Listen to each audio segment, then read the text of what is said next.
Hello dears, നമസ്കാരം. അപ്പോൾ Christmas ഒക്കെ ഇങ്ങ് എത്താറായില്ലേ? അപ്പോൾ നമുക്ക് ക്രിസ്മസ് സ്പെഷ്യൽ ആയിട്ടുള്ള ഒരു പ്ലം കേക്കിൻ്റെ റെസിപ്പി നോക്കാം. ഈ പ്രാവശ്യത്തെ ക്രിസ്മസിന് നിങ്ങളെല്ലാവരും വീട്ടിൽ തന്നെ കേക്ക് ഉണ്ടാക്കി പറ്റുവാണെങ്കിൽ ഗിഫ്റ്റൊക്കെ കൊടുക്കുക. നല്ല അടിപൊളിയായിട്ട് എല്ലാവർക്കും ഈസി ആയിട്ട് ഉണ്ടാക്കാൻ പറ്റും. അപ്പോൾ നോക്കാം. ആദ്യം തന്നെ നമുക്ക് കുറച്ച് പഞ്ചസാര ഒന്ന് കാരമലൈസ് ചെയ്തെടുക്കണം. അതിനായിട്ട് നമുക്ക് 1/2 കപ്പ് പഞ്ചസാര ഒരു പാത്രത്തിലേക്ക് ഇട്ട് കൊടുക്കാം. മൊത്തത്തിൽ നമുക്ക് 1 കപ്പ് പഞ്ചസാരയാണ് ആവശ്യം. അതിൽ 1/2 കപ്പാണ് നമ്മളിപ്പോൾ കാരമലൈസ് ചെയ്യാൻ പോകുന്നത്.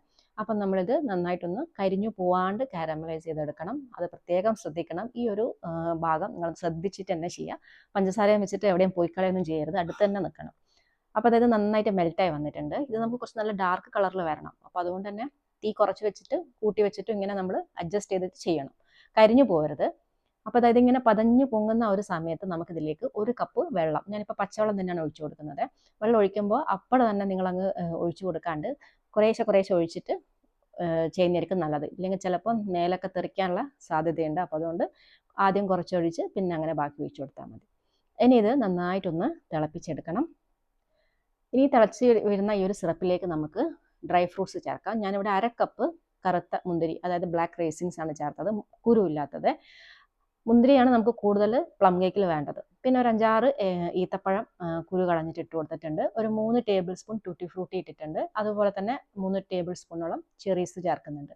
പിന്നെ നമുക്കിതിൽ മെയിൻ ആയിട്ട് വേണ്ട ഒരു സാധനമാണ് ഓറഞ്ചിൻ്റെ തൊലി വിളയിച്ചത്. അത് നമുക്ക് കടയിൽ വാങ്ങിക്കാൻ കിട്ടും. നിങ്ങൾ ബേക്കറി സാധനങ്ങളൊക്കെ വാങ്ങിക്കുന്ന അല്ലെങ്കിൽ കേക്കിൻ്റെ സാധനങ്ങളൊക്കെ വാങ്ങിക്കുന്ന കടയിൽ ഉണ്ടാവും. അത് ചേർത്താലേ നമുക്ക് പ്ലം കേക്കിൻ്റെ കറക്റ്റ് ടേസ്റ്റ് കിട്ടുള്ളൂ. അപ്പോൾ അതും ചേർത്ത് കൊടുത്തു. ഇനി ഇത് നന്നായിട്ട് തിളച്ച് ഈ ഒരു സിറപ്പ് ഒന്ന് വറ്റി വരണം. ഒരുപാട് ഡ്രൈ ആക്കണ്ട. ഈ ഒരു പരുവത്തിലാകുമ്പോൾ നമുക്ക് തീ ഓഫ് ചെയ്ത് കൊടുക്കണം. എന്നിട്ട് നന്നായിട്ട് തണുക്കാനായിട്ട് മാറ്റി വെക്കാം. നല്ല റൂം ടെമ്പറേച്ചറിലായാലേ നമുക്കിത് കേക്കിലേക്ക് ചേർക്കാൻ പറ്റും. അപ്പോൾ ഇതൊരു സൈഡിലേക്ക് മാറ്റി വെക്കാം. ഇനി നമ്മുടെ നെക്സ്റ്റ് സ്റ്റെപ്പ് എന്നുള്ളത് പഞ്ചസാര പൊടിച്ചെടുക്കണം. നമ്മൾ ബാക്കി വന്ന 1/2 കപ്പ് പഞ്ചസാര, ഞാൻ നേരത്തെ പറഞ്ഞു 1 കപ്പാണ് മൊത്തത്തിൽ നമ്മൾ ഉപയോഗിക്കുന്നത്. അതിലേക്ക് നമുക്ക് ഒരു ചെറിയ കഷ്ണം പട്ട, 2-3 ഗ്രാമ്പും ഒരു ചെറിയ കഷ്ണം ജാതി കഷ്ണം ഇട്ട് കൊടുക്കുന്നുണ്ട്. പിന്നെ 1/4 ടീസ്പൂൺ നമ്മളെ ജിഞ്ചർ പൗഡർ, അതായത് നമ്മളെ ചുക്കുപൊടി, നല്ലൊരു ഫ്ലേവർ കിട്ടാൻ വേണ്ടിയിട്ടാണ്. ഇതെല്ലാം കൂടി ഒന്ന് നന്നായിട്ട് പൊടിച്ചെടുക്കാം. ഇതിൻ്റെ ഒക്കെ പൗഡറായിട്ട് നമുക്ക് സെപ്പറേറ്റ് വാങ്ങിക്കാൻ കിട്ടും. അങ്ങനെയുള്ളവർ അങ്ങനെ ചേർക്കാം. അപ്പോൾ ഇത് നമ്മൾ പൊടിച്ചെടുത്തിട്ടുണ്ട്. ഇനി നമുക്ക് ഡ്രൈ ഇൻഗ്രീഡിയൻസ് ഒക്കെ ഒന്ന് അരിച്ച് വെക്കാം. അതിനായിട്ട് നല്ല ക്ലീൻ ആയിട്ടുള്ള ഒരു പാത്രത്തിലേക്ക് ഒരു അരിപ്പ വെച്ച് അതിലേക്ക് 1 കപ്പ് മൈദ ചേർക്കാം. 1 ടീസ്പൂൺ ബേക്കിംഗ് പൗഡർ ചേർക്കുന്നുണ്ട്. 1/4 ടീസ്പൂൺ ബേക്കിംഗ് സോഡ, 1/4 ടീസ്പൂണിൻ്റെ പകുതി ഉപ്പ് ചേർക്കാം. എല്ലാം നമ്മളിങ്ങനെ വടിച്ചെടുക്കണേ, കുമിഞ്ഞെടുക്കരുത്. എല്ലാം നല്ല ലെവൽ ചെയ്തെടുക്കണം.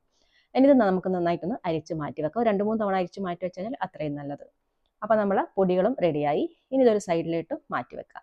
ഇനി നമുക്ക് ഈ കേക്കിനുള്ള ആ ഒരു ട്രേ ഒന്ന് സെറ്റ് ചെയ്തെടുക്കണം. ടിന്ന് സെറ്റ് ചെയ്തെടുക്കാം. ഞാനിവിടെ 7 ഇഞ്ചിൻ്റെ ഒരു ടിന്നാണ് എടുത്തിട്ടുള്ളത്.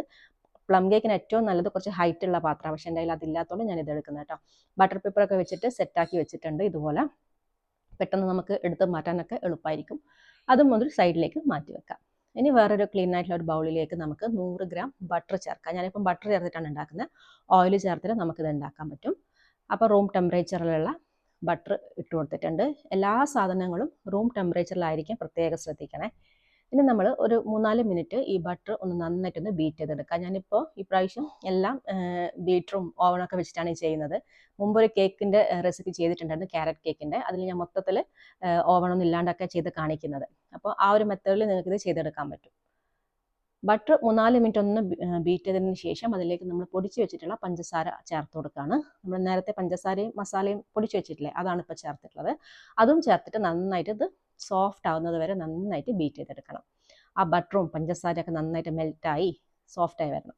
ഇടയ്ക്ക് നമ്മൾ ഇതുപോലെ ഇതിൻ്റെ സൈഡൊക്കെ നന്നായിട്ടൊന്ന് ക്ലീൻ ആക്കി എടുക്കണം. ഇല്ലെങ്കിൽ അവിടെ അങ്ങനെ തന്നെ കിടക്കും. എല്ലാം നന്നായിട്ട് യോജിച്ച് വരണം. വീണ്ടും നമ്മളിത് നന്നായിട്ടൊന്ന് മിക്സ് ചെയ്തെടുക്കുക.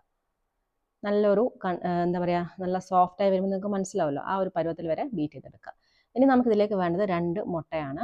അത് നമുക്ക് കുറേശ്ശെ ചേർക്കാം. ഓരോന്നായിട്ട് ചേർത്ത് കൊടുക്കാം. ഒരു മുട്ടയുടെ യോക്ക് പൊട്ടിപ്പോയി. അപ്പം നമുക്ക് ആദ്യം ഒരു മുട്ട ചേർക്കാം. അതിന് ഒന്ന് ബീറ്റ് ചെയ്തതിന് ശേഷം അടുത്തത് ചേർക്കാം. നമ്മളിപ്പോൾ ഇത് 1 കിലോ അടുത്ത് വരുന്ന കേക്കാണ് ചെയ്യുന്നത്. അപ്പം മുട്ടയും ചേർത്തിട്ട് നന്നായിട്ട് നമ്മളിത് ബീറ്റ് ചെയ്തെടുക്കുക. ഇതിലേക്ക് നമുക്ക് കുറച്ച് വാനില എസൻസ് കൂടെ ചേർത്ത് കൊടുക്കണം. എൻ്റെ എസൻസ് ഏകദേശം കഴിയാറായിട്ടുണ്ടായിരുന്നു. ഉള്ളത് ഞാൻ ചേർത്ത് കൊടുത്തിട്ടുണ്ട്. നിങ്ങൾ ചേർക്കുമ്പോൾ 1 ടീസ്പൂൺ അടുത്ത് ചേർത്ത് കൊടുക്കണേ. നമ്മൾ ബാക്കി സ്പൈസസ് ഒക്കെ ചേർക്കുന്നതുകൊണ്ട് വലിയ മുട്ടൻ്റെ സ്മെല്ലൊന്നും ഉണ്ടാവില്ല. ഇനി നമുക്കിതിലേക്ക് നമ്മൾ നേരത്തെ റെഡിയാക്കി വെച്ച ആ ഒരു ഡ്രൈ ഫ്രൂട്ട് ഉണ്ടല്ലോ, അത് നന്നായിട്ട് തണുക്കണേ. നല്ല റൂം ടെമ്പറേച്ചർ ആയാലും മാത്രമേ കേക്കിൻ്റെ ബാറ്ററിലേക്ക് ഇട്ട് കൊടുക്കാൻ പാടുള്ളൂ. അത് കംപ്ലീറ്റ് ആയിട്ട് തന്നെ അങ്ങ് ഇട്ട് കൊടുക്കുക. എന്നിട്ടൊന്ന് ഏറ്റവും ഫസ്റ്റ് സ്പീഡിൽ വെച്ചിട്ടൊന്ന് മിക്സ് ചെയ്തെടുക്കാം. ആ ഒരു എന്താ പറയുക, ബട്ടറുമായിട്ട് നന്നായിട്ടൊന്ന് മിക്സ് ചെയ്തെടുക്കാം. ഇനി നമ്മളിതിൽ പൊടി ചേർത്തിട്ടില്ല, മൈദ ചേർക്കാൻ പോകണേ. നമ്മൾ നേരത്തെ അരിച്ച് മാറ്റി വെച്ച മൈദ കുറേശ്ശായിട്ട് ഒരു 2-3 തവണയായിട്ട് ചേർത്ത് കൊടുക്കാം. ഇത് നമുക്ക് മിക്സ് ആയിട്ട് വരാൻ കുറച്ച് ബുദ്ധിമുട്ടാണ്, ഇത് കുറേ സംഭവങ്ങളൊക്കെ ഉള്ളതുകൊണ്ട്. അപ്പോൾ അതുകൊണ്ട് സമയമെടുത്ത് പതുക്കെ ഒന്ന് മിക്സ് ചെയ്തെടുക്കണം. കുറേശ്ശെ ഇട്ടിട്ട് മിക്സ് ചെയ്തെടുക്കാം. ഇതൊന്ന് ഞാൻ ഏറ്റവും കുറഞ്ഞ സ്പീഡിൽ വെച്ചിട്ടാണ് മിക്സ് ചെയ്തെടുക്കുന്നത്. കുറച്ച് മൈദ മാറ്റി വെക്കണേ, അത് നമുക്ക് ലാസ്റ്റ് കുറച്ച് ആവശ്യമുണ്ട്. അപ്പോൾ രണ്ടാമത്തെ ബാച്ച് ഞാൻ ഇട്ടു, നന്നായിട്ട് ഇങ്ങനെ മിക്സ് ചെയ്തെടുത്തു. ഇനി നമുക്കിതിലേക്ക് ഡ്രൈ നട്ട്സ് ചേർക്കാം. നിങ്ങൾക്ക് ഇഷ്ടമുള്ള നട്ട്സ് എടുക്കാം. നമുക്കിപ്പോൾ ഈസിലി അവൈലബിൾ ആയിട്ടുള്ളത് കാഷ്യൂനട്ട്, ബദാം അങ്ങനെയുള്ള സാധനങ്ങളൊക്കെയാണ് ഞാനിപ്പോൾ ചേർക്കുന്നത്. ഞാനിപ്പോൾ ഇവിടെ കാഷ്യൂനട്ടും അതുപോലെ ആൽമണ്ട്സുമാണ് എടുത്തിട്ടുള്ളത്. അത് ബാക്കി വന്ന ആ മൈദയിലിട്ട് ഒന്ന് മിക്സ് ചെയ്ത് കൊടുക്കുക. ഇല്ലെങ്കിൽ നമ്മളത് ബേക്ക് ചെയ്ത് വരുമ്പോഴേക്ക് ഈ സാധനങ്ങളൊക്കെ അടിയിൽ പോയി നിൽക്കും. അതുകൊണ്ടാണ് നമ്മളൊന്ന് കോട്ട് ചെയ്ത് മൈദയിൽ കോട്ട് ചെയ്തിട്ട് ചേർക്കുന്നത്. എല്ലാവർക്കും അറിയുന്ന കാര്യമായിരിക്കും. അതും കൂടെ ചേർത്തിട്ട് നന്നായിട്ടൊന്ന് മിക്സ് ചെയ്യുക. ഇനി ഞാൻ സ്പാച്ചുല വെച്ചിട്ടാണ് ഇതുപോലെ മിക്സ് ചെയ്തെടുക്കുന്നത് കേട്ടോ. ഇപ്പം നമ്മളെ കേക്കിൻ്റെ ബാറ്റർ ഇവിടെ റെഡിയായി. നിങ്ങൾ താമസിക്കുന്ന സ്ഥലത്ത് എന്തൊക്കെ എന്താ പറയുക ഡ്രൈ ഫ്രൂട്ട്സും ഡ്രൈ നട്ട്സൊക്കെ കിട്ടും, അതൊക്കെ നിങ്ങൾക്ക് ഇതിൽ ഉപയോഗിക്കാം. പുറത്തൊക്കെ താമസിക്കുന്നവർക്ക് ഒരു ഇതെല്ലാം കിട്ടും. നമുക്കിവിടെ എല്ലാം ഒന്നും അവൈലബിൾ ആയിരിക്കില്ല നാട്ടിൽ. അപ്പോൾ ഇത് നന്നായിട്ട് മിക്സ് ചെയ്ത് ഈ ഒരു പരുവത്തിൽ വേണം നമുക്ക് ബാറ്റർ. ഒരുപാട് ലൂസായി പോകരുത്, എന്നാൽ ഓവർ തിക്കും ആവരുത്. ഈ ഒരു പരുവം കറക്റ്റാണ്. ഇനി നമ്മൾ നേരത്തെ റെഡിയാക്കി വെച്ചിട്ടുള്ള നമ്മളെ കേക്ക് ടിന്നിലേക്ക് നമ്മളെ ബാറ്റർ ഇട്ട് കൊടുക്കുകയാണ്. നല്ല ഹൈറ്റുള്ള ടിന്നാണെങ്കിൽ നമുക്ക് നല്ല ഹൈറ്റായിട്ട് തന്നെ കേക്ക് കിട്ടും. നമ്മൾ ബേക്കറിയിൽ നിന്നൊക്കെ കിട്ടുന്ന അതേ സ്റ്റൈലിൽ തന്നെ കിട്ടും. അപ്പോൾ നമ്മൾ ഇത് ബാറ്റർ ഒഴിച്ചു. ഇനി നമ്മളിത് നന്നായിട്ട് ഇതിൻ്റെ എയർ ബബിൾസ് ഒക്കെ ഒന്ന് കളയാൻ വേണ്ടിയിട്ട് ഒരു ടൂത്ത് പിക്ക് വെച്ചിട്ട് നല്ലോണം ഇതുപോലെ ഒന്ന് മൊത്തത്തില്ലാടെ ഒന്ന് ഇതുപോലെ ചെയ്ത് കൊടുക്കണേ. എന്നാലേ അതിൻ്റെ കറക്റ്റ് എയർ ബബിൾസ് ഒക്കെ പോയി കിട്ടുള്ളൂ. എന്നിട്ട് ലാസ്റ്റ് നമുക്ക് ഗാർണിഷ് ചെയ്യാനായിട്ട് കുറച്ച് നട്ട്സും എന്താ പറയുക മുന്തിരിയൊക്കെ ചേർത്തിട്ട് ഒന്ന് ഡെക്കറേഷൻ ചെയ്തെടുക്കാം. നിർബന്ധമൊന്നുമില്ല, കാണാനൊരു ഭംഗിക്ക് വേണ്ടി മാത്രം. ഞാനത് ഓവനിലാണ് ചെയ്തെടുക്കുന്നത്. 150 ഡിഗ്രിയിൽ ഞാൻ 10 മിനിറ്റ് പ്രീ ഹീറ്റ് ചെയ്യാൻ വെച്ചിട്ടുണ്ട്. ആദ്യം ഞാൻ 150 ഡിഗ്രിയിൽ ഒരു 40 മിനിറ്റോളം ബേക്ക് ചെയ്തു. അതിനുശേഷം പിന്നെ 160-ലാക്കിയിട്ട് വീണ്ടും ഒരു 15 മിനിറ്റോളം ബേക്ക് ചെയ്തിട്ടുണ്ട്. ഓരോരുത്തരുടെ ഓവൻ അനുസരിച്ചിട്ട് ടെമ്പറേച്ചറൊക്കെ വ്യത്യാസം വരുമ്പോൾ അതിനനുസരിച്ചിട്ട് നമ്മളെ ടൈമും മാറും കേട്ടോ. അപ്പോൾ അത് നിങ്ങൾ നോക്കിയിട്ട് ചെയ്താൽ മതി. അപ്പോൾ ഇനി ഇത് നന്നായിട്ട് ബേക്ക് ആയതിനു ശേഷം ഞാൻ കാണിച്ചു തരാം. ഇപ്പം നമ്മളെ കേക്ക് ഇവിടെ ബേക്കായി വന്നിട്ടുണ്ട്. ഇടയ്ക്ക് കറണ്ട് പോയി. അപ്പോൾ കറണ്ട് നല്ല പൊങ്ങി വന്നതായിരുന്നു. അപ്പോൾ കറണ്ട് പോയ സമയത്ത് ആ ടെമ്പറേച്ചർ കുറഞ്ഞപ്പോൾ കേക്ക് ചെറുതായിട്ടൊന്ന് താഴ്ന്നു പോയിട്ടുണ്ട്. എന്നാൽ അടിപൊളിയായിട്ട് വന്നതായിരുന്നു. അപ്പോൾ നമ്മളെ കേക്ക് ഇവിടെ സെറ്റായി. ഇനി കംപ്ലീറ്റ് തണുത്തതിന് ശേഷം മാത്രമേ കട്ട് ചെയ്യാൻ പാടുള്ളൂ.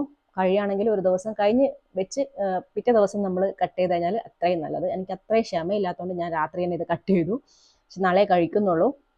അപ്പം നല്ല അടിപൊളി ടേസ്റ്റാണ്. നമ്മൾ എന്താ പറയുക, നിങ്ങളൊന്ന് ഈ ഒരു രീതി ട്രൈ ചെയ്ത് നോക്ക്. നമ്മൾ കടയിൽ നിന്ന് വാങ്ങിക്കുന്നതിനേക്കാളും ടേസ്റ്റ് ഉണ്ടായിരുന്നു ഒരു കേക്കിന്.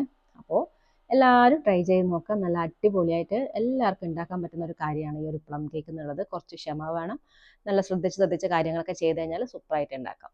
അപ്പോൾ വീഡിയോ നിങ്ങൾക്ക് ഇഷ്ടമായിട്ടുണ്ടെങ്കിൽ മാക്സിമം ഷെയർ ചെയ്യണം. അതുപോലെ തന്നെ നമ്മളെ പേജ് ലൈക്ക് ചെയ്യാത്തവരുണ്ടെങ്കിൽ ലൈക്ക് ചെയ്യുക, ഷെയർ ചെയ്യുക, കമൻറ്റ് ചെയ്യുക. മറ്റൊരു നല്ലൊരു റെസിപ്പി ആയിട്ട് നമുക്ക് വീണ്ടും കാണാം. അതുവരെ എല്ലാവർക്കും നന്ദി, നമസ്കാരം. താങ്ക്